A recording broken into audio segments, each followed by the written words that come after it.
together. Get it together. Yeah. I am going to get it together.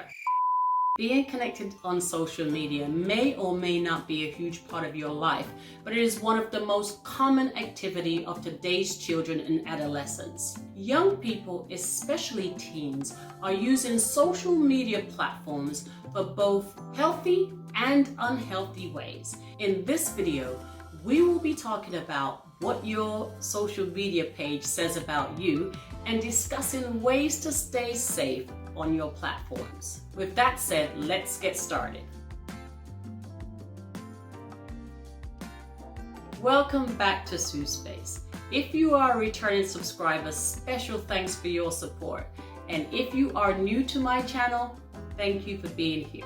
During the pandemic lockdowns and school closures, young people relied on social media to socialize and learn. Social media platforms can be sources of support and connection. But if you are watching or reading content online that's making you feel anxious, sad, or stressed, this can expand and begin to have a negative impact on your mental health. Your social media page can say a lot about your character. So since your phone is already in your hand, which I'm sure it is, take a moment and scroll through your feed for 5 minutes. Then write down 5 things that describe your page. If the majority of what you see makes you feel uncomfortable, then it's time to clean it up. Start by unfollowing groups, friends, accounts that upset, annoy, or simply take up too much of your time. Block those who make you feel uncomfortable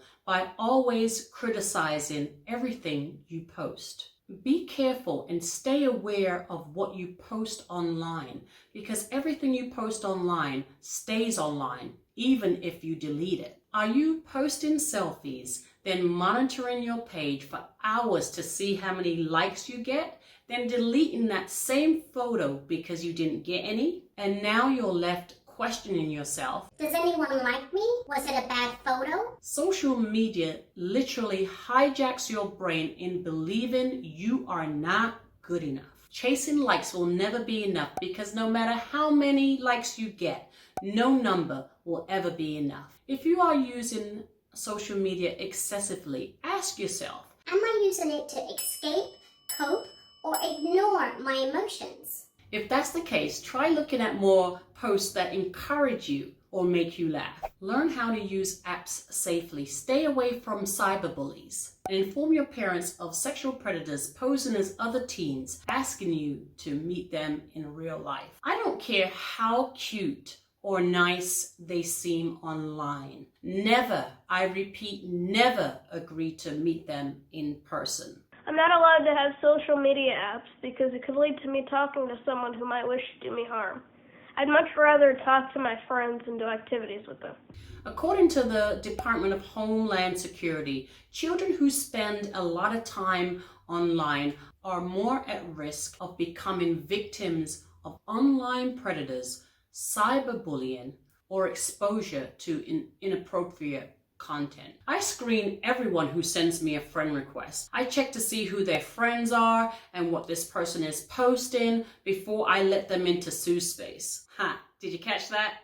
Growing up without social media meant I had to find other activities to amuse myself in my free time. I spent most of my time at the library, the youth center, or Girls Brigade. My line of communication to those who did not live in our household was the red telephone box across the street, where I can insert 2 pence and talk for hours. For visual entertainment, I watched Little House on the Prairie or Brady Bunch. You guys don't know anything about that, but in my head, they were a part of my family. Tell me how social media affects your mental health.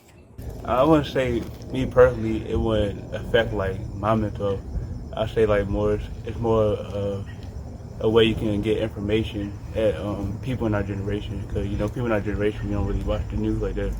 So we just use social media as a platform to find out what's going on. Looking back, I've realized I've learned a lot of life skills watching families on telly solve their problems. The need for affirmation from your peers can lead to dangerous consequences, Social media is designed to pressure you to adjust your personality, activities, or your lifestyle for you to be accepted. Social media affects the way that we look or think about ourselves, especially mentally draining us in order to think that we have to look a certain way or act a certain way for society to accept us. Although that's not the case here, because everyone is perfect and different in their own ways, in which I love. I'm personally not a size 0, but I also compare myself to others, and which is not a great idea because I've become depressed at certain points where I'm like, I don't think no one would like me or want me for the way that I look or the way that I act. But I've learned to appreciate myself and actually work around my insecurities or work around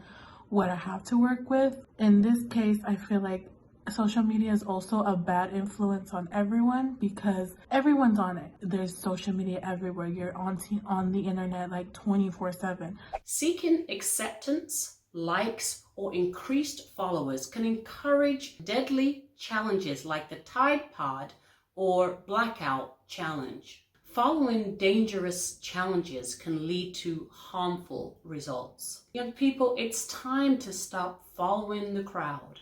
We all have our imperfections, is where I think everyone goes on and wrong in their own ways, where they forget that everyone's not perfect. We have our imperfections, in which I've actually noticed, because I have a friend myself that I'm like, oh, I want to be just like her in the way, shape, or form that she is.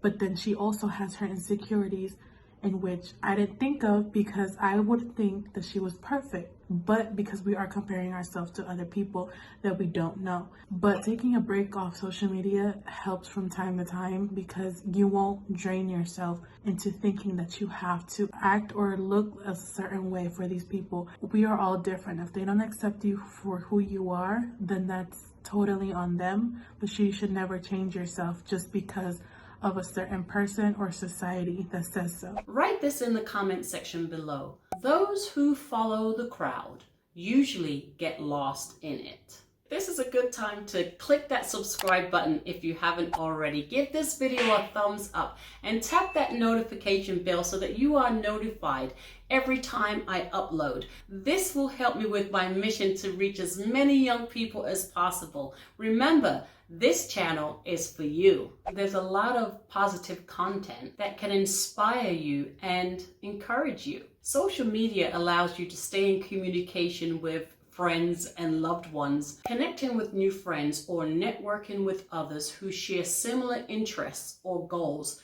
can also be rewarding.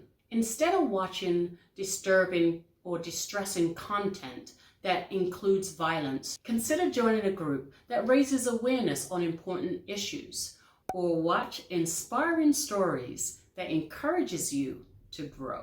Whatever you do, create a balance in your social media life. We all get distracted scrolling through and watching videos on Facebook, TikTok, Snapchat, YouTube, Instagram. Did I miss any? Just know spending too much time online can distract you from developing real-life relationships. And BTW, IDC, what you say, you have to have actual conversations to develop excellent communication skills. That's it for today's video. Thank you for watching. Stay safe and true to yourself. Until the next one.